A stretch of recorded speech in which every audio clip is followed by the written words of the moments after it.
We are back now with the multi-talented Harry Connick Jr., who has done it all in his career as a musician. He is a three-time Grammy Award winner. He's also shown off his acting ability as well. Blockbuster films like Independence Day.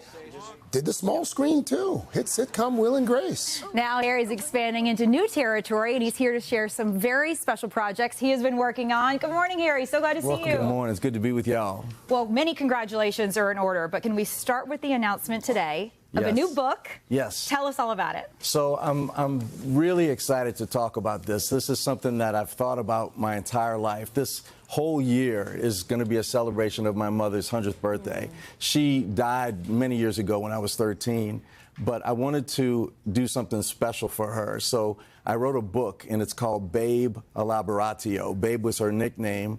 She was the youngest of 6 kids, and Elaboratio is the name of a musical piece that I wrote for her. And this book sort of chronicles, it's sort of an elaboration of what I thought her life was like, because I wasn't with her for very long, but it's also an accompaniment to this music that I wrote for her, which I'll be performing soon. I love this so much. And the next week, as an honor to your mom, you are appearing at Carnegie Hall for the first time with a special orchestral piece. Yeah, so my mother used to say she could die happy knowing that I played at Carnegie Hall. So when I was 10, she was diagnosed with ovarian cancer, and I was in New Orleans, and I called Carnegie Hall, and I said, my name's Harry Connick, I'm a piano player.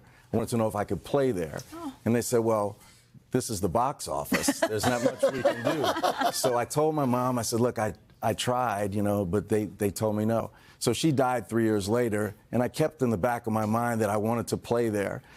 But I didn't want to go to Carnegie Hall unless it was a special occasion. So to this day, I've never been in that concert hall. Wow. So about 7 years ago, my manager called Carnegie Hall and asked if I could play on May the 22nd, 2026, would have been her 100th birthday. So I'm not going to go in the building until about 7:30 that night. And I've written it's essentially a symphony for her. It's this big 50-minute long composition, 3 movements. The first movement was when she was in New York. Second movement was in North Africa, where she met my dad. Third movement is New Orleans, where I was born.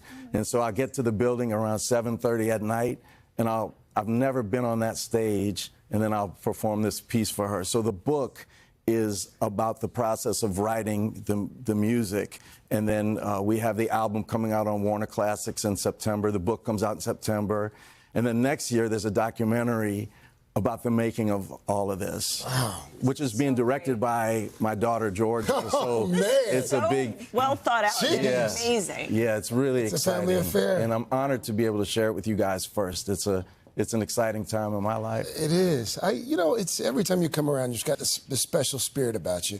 At 13 years, you lose your mother. You're 13 years old, and now this amazing tribute that you planned. What do you think she would make of all of this? What do you think Mom would say about how well her little boy's done? Well, she was really proud of me and my sister, and my sister's going to be there, and just to be able to celebrate her in this way, I think she'd be super proud. I mean, she died at a time when she was like a goddess to me. You know, she's sort of frozen in time. So, and there she is. She was a judge in New Orleans. That's me and my sister, Susanna, who's now a doctor and brilliant woman. So to be able to walk on the stage and pay tribute to her, I think she'd be super proud. Yeah, I think so, too. Harry, you've been coming into Studio 1A for years, and we dug into the Today Show archives. Oh, geez. 25 years ago, here's a clip where you discussed your feelings about performing. Take a look at this. I just want to get out and play and get better and better. I want when people come to see me to say, boy, he's better now than he was the last time. Who is that? Man, my New Orleans accent, I must have just... lost that too much. No. Wow, that's funny. You're heading back on tour this summer. Do you still feel that way? Oh, listen, I think I'm the luckiest guy in the world, primarily because of there's a lot of family people up here, so we all know how that feels. But I love my wife and my kids. But to be able to have that part of my life, you know, thriving, there's my incredible family. To go out on the road and still play music and still write and do films and theater, I just felt like the luckiest guy in the world. So great. We're so lucky that you stopped by here with us today. Home girl. My guy. That's it. Louisiana, man. We representing. Always. That's always. it. You guys are everywhere. Harry, thank you so much. Thank you. And you all can pre-order a copy of Harry's book on today.com/books. Hey, thanks for watching. And don't forget, you can catch the Today Show every morning on NBC or take Today when you're on the go. Just follow the Today podcast on Apple Podcasts, Spotify, or wherever you listen.